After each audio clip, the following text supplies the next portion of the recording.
Alors, je voulais vous faire aussi cette petite matinale pour vous dire à quel moment il faut mettre le compost. Je vais vous donner une petite recette pour comment réaliser un des meilleurs composts. Et là, je voulais vous dire à quel moment il faut mettre le compost, parce que c'est vrai qu'on vous dit tout le temps compost, compost, compost. Donc, je vais vous donner des petites idées. Puis, si vous avez encore de meilleures idées que ça par rapport à cet article, n'hésitez pas à les mettre dans les commentaires. Et puis, on y va, c'est parti. Alors, premièrement, comprendre le compost.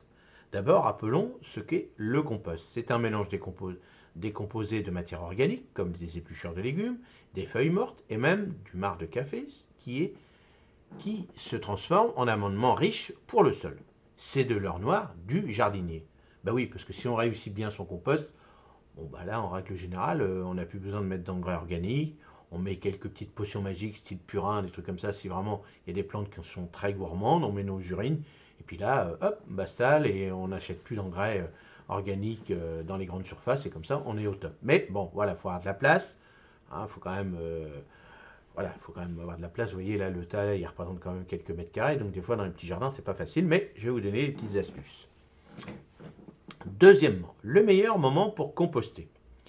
Le timing est crucial. Il y a deux moments phares dans l'année pour enrichir votre potager de compost. Au printemps et à l'automne. Au printemps, juste avant la saison de plantation, incorporez du compost prépare, dans votre sol, prépare le terrain pour nos nouvelles cultures. Cela leur donne un coup de boost en leur fournissant les nutriments nécessaires dès le début de leur croissance. Mars et avril, selon votre climat, est le moment idéal. Voilà, selon votre climat, bien sûr, vos régions, ça peut être beaucoup plus au début mars comme fin avril, en fonction de comment vous allez démarrer vos cultures. Et à l'automne, après la récolte, lorsque votre potager se repose. C'est le moment de nourrir le sol. Ajouter du compost en automne aide à enrichir le sol pour l'année suivante. Cela améliore également la structure du sol pendant l'hiver. Ben oui, parce que regardez les anciens avant, ce qu'ils faisaient c'était ça. On mettait du compost, on mettait du fumier, on laissait ça comme ça sur le sol, et puis tous les animaux faisaient le boulot.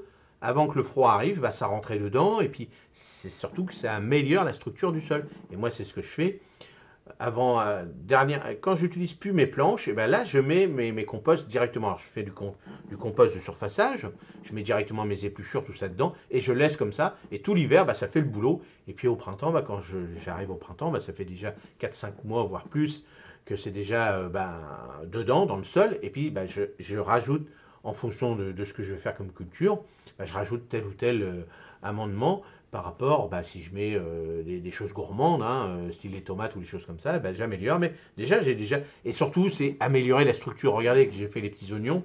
Vous avez vu, malgré la flotte, tout ça, la structure, au fur et à mesure, voilà, même s'il pleut énormément, le drainage se fait et je peux quand même faire un peu de culture. Pas toute, bien sûr, mais déjà, ce que je vous ai montré, c'est grâce à l'apport de compost souvent et d'amendements, style du fumier, des choses comme ça, que je peux le faire maintenant. Troisièmement, comment appliquer le compost?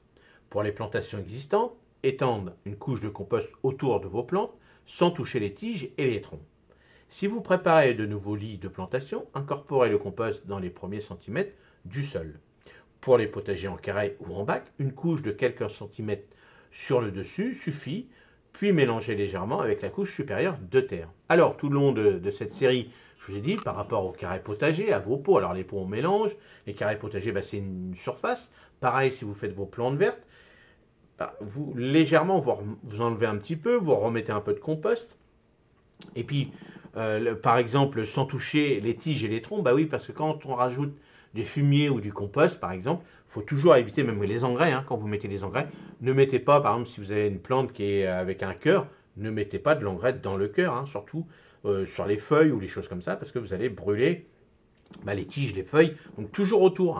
Bien souvent, ce que je dis à tous mes clients, attention, quand vous mettez, quand je leur dis par exemple la rhubarbe, elle a besoin énormément de compost ou de fumier ou d'engrais, autour, vous mettez ça à l'automne, tout autour, ça va rentrer dedans, puis au printemps, quand elle a vraiment besoin de nourriture, on rajoute un petit peu si vraiment elle est très gourmande ou vos sols sont pauvres, et là, mais toujours autour, jamais dessus comme ça, parce que sinon vous allez tout brûler, et puis le fait de la décomposition du compost, du fumier et autres, ça va décomposer le cœur de la plante, et vous allez tout pourrir, et les troncs c'est pareil, ça va attaquer le tronc, et c'est pas le but du jeu, le but du jeu c'est de lui donner de la nourriture, et non pas de les détruire. Quatrième conseil, quelques conseils supplémentaires. Assurez-vous que votre compost est bien mûr. Un compost non mûr peut être nuisible aux plantes. Ne vous inquiétez pas de trop composter. Le compost est doux et ne brûlera pas vos plantes. Considérez le compostage comme un processus continu. Gardez toujours un tas de compost en préparation dans vos prochains apports. Ben oui, parce que le compost, bon bah, vous voyez là, les pelletés qu'on voit là, bah, là tout ça, bah, après ça va disparaître, les gros morceaux de bouts de bois, ils ont mélangé avec du BRF, tout ça, bah, au bout de quelques années, il n'y aura plus rien, parce que les animaux vont avoir mélangé, mangé tout ça, mélangé, cassé toutes ces matières et tout. Donc c'est pas très grave, le plus important, voilà, de ne pas brûler. Alors quand il est doux, ne brûlera pas vos plantes, c'est autour, mais pas sur le tronc, hein, je répète, c'est le tronc ou à l'intérieur du cœur. Pour conclure, intégrer du compost dans votre potager au moment clé de l'année va non seulement nourrir vos sols, mais aussi favoriser une récolte abondante et saine. C'est un cycle vertueux qui favorise les déchets organiques et contribue à la santé de votre jardin. Alors n'hésitez pas à composter et regardez votre jardin prospérer. Ben oui, si vous avez la place, maintenant on n'a pas trop le choix, tout sens, et il va falloir faire du compostage, faire son propre compost, et voilà, en fonction de l'importance de votre jardin. Alors le mieux c'est en surfaçage quand vous pouvez, donc une partie, et après si vraiment vous voulez garder du compost pour rempoter dans vos plantes et des choses comme ça, ben, prenez 3 bacs, c'est le mieux. Vous faites 3 grands bacs d'1 mètre carré, hein, avec les petits bacs que je vous ai montrés, et là vous faites différents, comme ça vous rajoutez dessus, vous avez le moins mûr, vous avez le plus mûr, et comme ça, en fonction de ce que vous avez besoin pour vos rempotages, et vous allez voir que c'est très très bien.